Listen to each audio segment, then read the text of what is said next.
Day student college transfer নিয়ে আবারও বিজ্ঞপ্তি প্রকাশ করা হয়েছে। যারা এখনও কলেজ ট্রান্সফার করতে পারেনি তাদের জন্য আবারও সময় বৃদ্ধি করা হয়েছে। তুমি চাইলে তোমার কলেজ ট্রান্সফার করে নিতে পারবে। সো রাজশাহী বোর্ডে আবারও কলেজ ট্রান্সফারের নতুন করে বিজ্ঞপ্তি প্রকাশ করেছে, অর্থাৎ সময় বৃদ্ধি করা হয়েছে। যারা রাজশাহী বোর্ডের শিক্ষার্থী রয়েছে, তোমরা যারা এখনও কলেজ ট্রান্সফার করতে পারোনি, তোমরা চাইলে কলেজ ট্রান্সফার করে নিতে পারবে। সো কাদের জন্য এই নোটিশটি প্রকাশ করা হয়েছে? যারা 2024-25 শিক্ষাবর্ষে দ্বাদশ শ্রেণীতে বর্তমানে রয়েছে, তাদের জন্য এই কলেজ ট্রান্সফার নোটিশ প্রকাশ করা হয়েছে। সো তুমি চাইলে কলেজ ট্রান্সফারের নোটিশটি এখান থেকে ডাউনলোড করে নিতে পারবে। আমি লিঙ্কটি দিয়ে দেবো, তুমি সেখান থেকে চেক আউট করে নিতে পারবে। সো নোটিশে কী কী বলা রয়েছে, কীভাবে আবেদন করবে, আবেদন করতে কত টাকা দিতে হবে এবং কলেজ ট্রান্সফার করার জন্য কী কী শর্তাবলী রয়েছে, সকল তথ্য আমি এই ভিডিওর মাধ্যমে আলোচনা করব, যাতে করে তুমি খুব সুন্দরভাবে সহজেই কলেজ ট্রান্সফার নিতে পারো। তাহলে চলো আমরা ভিডিওটি শুরু করি।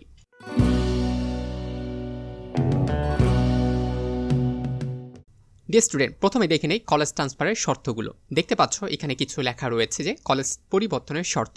সো প্রথমেই রয়েছে সাবজেক্ট মিল থাকতে হবে। তুমি যদি কলেজ ট্রান্সফার করতে চাও তাহলে তোমাকে অবশ্যই সাবজেক্ট মিল থাকতে হবে। মনে রাখো, তুমি যে কলেজে পড়ছো সেই কলেজ থেকে তুমি যে কলেজে যেতে চাচ্ছ সেই কলেজের সাথে সাবজেক্ট মিল থাকতে হবে। তুমি যদি সায়েন্সের হও তাহলে তুমি যে কলেজে যাবা সেই কলেজেও সায়েন্স হতে হবে। তুমি যদি আর্টসের স্টুডেন্ট হয়ে থাকো তাহলে তুমি যে কলেজে যাবা সেই কলেজে আর্টসের স্টুডেন্ট হতে হবে, প্লাস তোমাকে সাবজেক্টগুলো মিল থাকতে হবে। বিষয়টি আশা করি বুঝতে পেরেছ। সো সাবজেক্ট শুধু মিল থাকলে হবে না এবং গ্রুপ মিল থাকলেই হবে না, তোমাকে অবশ্যই সিট ফাঁকা থাকতে হবে। তুমি যে কলেজে পড়াশোনা করছো সেই কলেজ থেকে তুমি যে কলেজে যেতে চাচ্ছ সেই কলেজের সিট ফাঁকা থাকতে হবে। যদি সিট ফাঁকা না থাকে তাহলে তুমি আবেদন করলে সেই আবেদনটা রিজেক্ট হয়ে যাবে, অর্থাৎ তুমি আবেদন সাকসেস করতে পারবে না। ঠিক আছে? সো অবশ্যই আবেদন করার পূর্বে জেনে নাও যে ওই কলেজে সিট ফাঁকা আছে কি না, বিষয়গুলো তথ্যগুলো জেনেই অবশ্যই আবেদন করবে।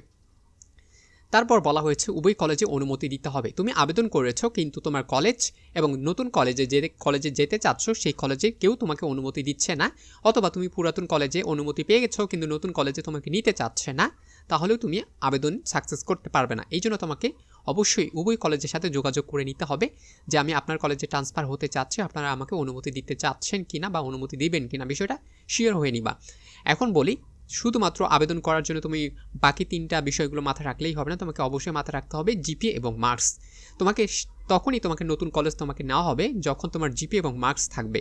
ধরো তুমি যে কলেজে পড়াশোনা করছো সেই কলেজে 4 পয়েন্টে তুমি আবেদন করে এখানে সিলেক্ট হয়েছিলে, কিন্তু তুমি যে কলেজে যেতে চাচ্ছ সেই কলেজের স্টুডেন্টরা হচ্ছে 5.00 নিয়ে সিলেক্ট হয়েছিল। এখন তুমি 4 পয়েন্ট থেকে 5 পয়েন্টে যেতে চাচ্ছ, তাহলে কিন্তু তারা তোমাকে নিবে না। এই জন্য তোমার যতটুকু পয়েন্ট রয়েছে ওই পয়েন্টের ভিতর কোন কলেজের সিট ফাঁকা রয়েছে এমন কলেজ তোমাকে খুঁজে বের করে আবেদন করতে হবে, তাহলে তোমার আবেদনটা সাকসেস হবে।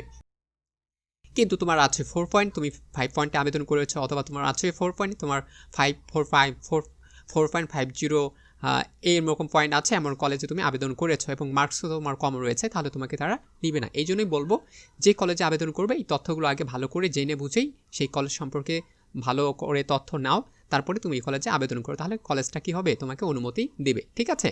এখন কথা হচ্ছে তোমার অনুমতি দেওয়ার পর কী কী কার্যক্রম করতে হবে সেগুলো আমরা এখন একটু বিস্তারিত জেনে নিই।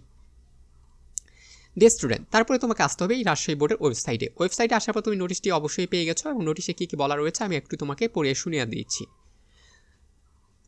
ওকে ডিয়ার স্টুডেন্ট, দেখতে পাচ্ছ এখানে নোটিশ প্রকাশ করা হয়েছে। আবেদনের তারিখ বলা হয়েছে এইটা হচ্ছে 8 তারিখ, তার মানে আজকে থেকে শুরু হবে আগামী 10 তারিখ, তার মানে 2 দিন হাতের মধ্যে সময় রয়েছে। এই 2 দিনের ভিতর তোমাকে কার্যক্রম করতে হবে অনলাইনে। সো অনলাইনে করার সময় তোমাকে অবশ্যই কী করতে হবে, সোনালী সেবার মাধ্যমে 1100 টাকা তোমাকে পেমেন্ট করতে হবে এবং পেমেন্ট স্লিপ তোমাকে ডাউনলোড করে নিতে হবে। এটা অটোমেটিক তোমাকে কী করে দিবে, ডাউনলোড করে দিবে। এটা কিন্তু অটো জেনারেট হবে, তোমাকে ডাউনলোড করে নিতে হবে। ঠিক আছে?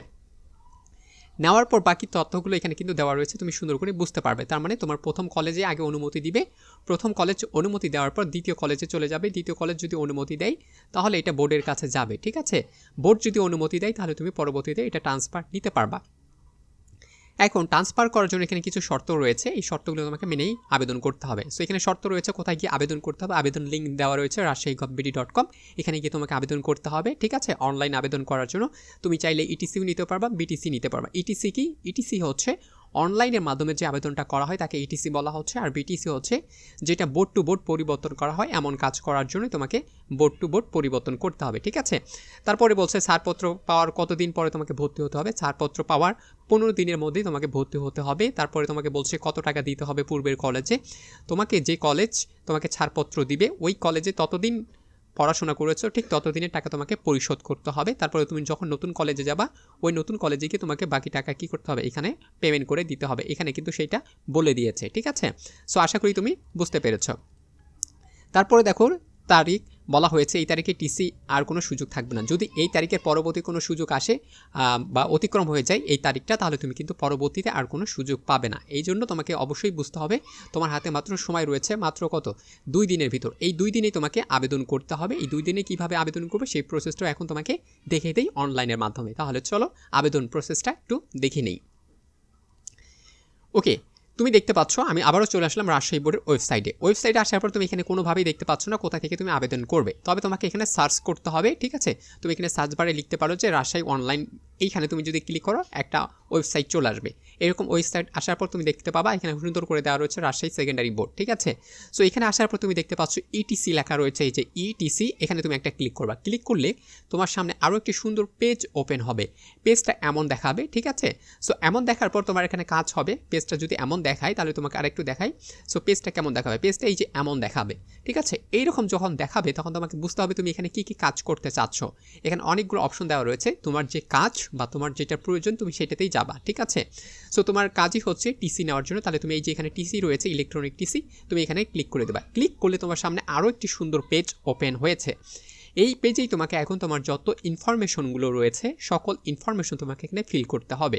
তুমি যখন এখানে সুন্দর করে ফিল করবা এটা চলে যাবে তোমার প্রথম কলেজে যদি তোমাকে অনুমতি দেয় তখন চলে যাবে দ্বিতীয় কলেজে অনুমতি দিলে পরবর্তীতে বোর্ড অনুমতি দিবে, ঠিক আছে। সো এই বিষয়গুলো তোমাকে মাথায় রাখতে হবে। তবে সবচেয়ে গুরুত্বপূর্ণ সেখানে রয়েছে এখানে কারণ, অর্থাৎ তুমি কী কারণে টিসি নিতে চাচ্ছ এই কারণটাই কিন্তু সবচেয়ে গুরুত্বপূর্ণ। সো বিষয়টা মাথায় রেখে এই ইনফরমেশনগুলো পূরণ করবে। এখন কীভাবে পূরণ করবে সেটাও তোমাকে বলিয়ে দিচ্ছি। সো রয়েছে এক্সাম, তার মানে তুমি কি দিবা এসএসসি, ঠিক আছে। সো কত সাল এটা তুমি জানো অবশ্যই 26। তারপরে কত এইটা রয়েছে এখানে সেশন দেওয়া রয়েছে। তারপরে প্রিভিয়াস এক্সামিনেশন বলতে তোমার এসএসসি কী ছিল, এসএসসি তোমার এসএসসির যে সকল তথ্য ছিল সবগুলো দিবা। তারপরে এখানে ফাইন রয়েছে, ফাইনে ক্লিক করবা। ক্লিক করলে তোমার তথ্যগুলো মিল আছে কিনা এটা তারা দেখিয়ে দেবে, ঠিক আছে। তারপরে স্টুডেন্ট ইনফরমেশন তোমার কি রয়েছে, তোমার নাম কি, তোমার বাবার নাম কি, তোমার মায়ের নাম কি, ঠিক আছে। ইমেল অ্যাড্রেস আছে কিনা, তোমার জেন্ডার, তারপর তোমার একটা ফোন নাম্বার অবশ্যই প্রয়োজন হবে। এমন একটা ফোন নাম্বার দিবে যে ফোন নাম্বার থেকে তোমার তাদের সাথে যোগাযোগ করতে পারবে বা তারা যদি যোগাযোগ করে তুমি যেন অ্যান্সার দিতে পারো, ঠিক আছে। তারপর এখান থেকে অবশ্যই জেন্ডার তোমাকে কী করতে হবে, তুমি যদি মেয়ে হয়ে থাকো তাহলে ফিমেল, আর ছেলে হয়ে থাকলে মেল দিতে হবে, ঠিক আছে। তারপরে এখানে বলছে ইনস্টিটিউট ইনফরমেশনটা হচ্ছে তুমি যে প্রতিষ্ঠানে আছো এবং যে প্রতিষ্ঠানে যেতে চাচ্ছ সেই প্রতিষ্ঠানের দুটিরই তথ্য এখানে দিতে হবে, ঠিক আছে। তুমি কোন গ্রুপে আছো, সায়েন্স, আর্টস, কমার্স, যেইখানে থাকো না কেন তোমাকে এখানে সুন্দর করে দিতে হবে। তারপরে কারেন্ট ডিস্ট্রিক্ট, তুমি যে কলেজে পড়ছো সেই কলেজটা কোন বিভাগে অবস্থিত রয়েছে সেখানে তোমাকে এখানে দিতে হবে। তারপরে টিসি কলেজ কোথায় রয়েছে বা বিভাগে রয়েছে বা থানায় রয়েছে বা জেলা রয়েছে সেটা এখানে দিতে হবে। তারপর শিফট, তুমি কোন শিফটে পড়াশোনা করছো, সেটা সকালে না বিকালে, ঠিক আছে। যদি সরকারি কলেজ হয়ে থাকে তাহলে এটা অবশ্যই সকাল শিফট হবে, আর যদি বেসরকারি হয় তাহলে এটা হচ্ছে ডে শিপ আছে, মর্নিং শিপ আছে, এমন একটা শিপ থাকে, ঠিক আছে। তারপর এখানে বলছে ভার্সন, তুমি কোন ভার্সনে পড়াশোনা করছো।